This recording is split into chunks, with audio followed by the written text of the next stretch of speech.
School college के दिनों में बनी मोहब्बत की कहानियां कोई भी इंसान कभी भुला नहीं पाता। हाँ, कुछ कहानियां पूरी हो जाती हैं, कुछ अधूरी रह जाती हैं, लेकिन वही अधूरी कहानी अगर ना हो तो जिंदगी पूरी नहीं होती।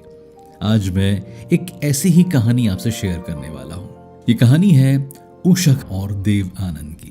हाँ, देव आनंद का नाम अक्सर सुरैया के साथ लिया जाता है और वो कहानी भी अधूरी थी, लेकिन ये कहानी ऐसी थी जो पूरी हो सकती थी, लेकिन देव आनंद साहब ने खुद इस कहानी को अधूरा ही रहने दिया। देखिए, मसला ऐसा है कि बचपन से लेके कॉलेज के दिनों तक जो देव आनंद साहब थे वो काफी शर्मीले थे, बहुत शर्माते थे। इवन लड़कियों से बात करना तो उनके लिए मुमकिन ही नहीं था। देखिए, कॉलेज में एक लड़की थी, उसका नाम था उषा। जो उसके डैड थे वो थे इंडियन और जो मम्मी थी वो थी फॉरेनर। खास बात ये थी उषा की कि वो हमेशा साड़ी पहनती थी और पूरे कॉलेज में वो एकमात्र ऐसी लड़की थी जो लड़कों के साथ अकेले इंग्लिश के लेक्चर को अटेंड करती थी। सबसे पहले आती थी, सबसे आखिर में जाती थी, और ऐसा एक दिन नहीं, हमेशा। और हर दिन उसके पास प्रोफेसर से पूछने के लिए कई सवाल होते थे। देव आनंद उषा को दिल ही दिल चाहते थे, बहुत प्यार करते थे।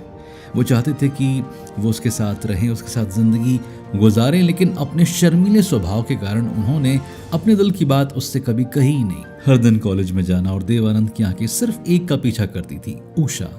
कभी कॉरिडोर में, कभी लाइब्रेरी में, कभी कैंटीन में। आप जानते हैं, 3 साल तकरीबन साथ रहने के बावजूद भी देव आनंद कभी उससे हाय हेलो से आगे बात कर ही नहीं पाए, इतने शर्माते थे। खैर, आपको बता दूं, जिस दिन देव आनंद साहब अपना ट्रांसफर सर्टिफिकेट लेने गए थे, सिर्फ वही दिन था जब उषा ने पहली बार अपनी तरफ से देव आनंद को हेलो कहा। और देव आनंद साहब के दिल में वो सुकून मिला था जो आप भी फील कर सकते हैं। फर्ज कीजिए, वो इंसान जिसे आप बेहद चाहते हैं, बेहद मोहब्बत करते हैं, अगर वो खुद सामने से आपसे बात करे तो आप कैसा फील करेंगे, वैसा ही देव आनंद भी फील कर रहे थे।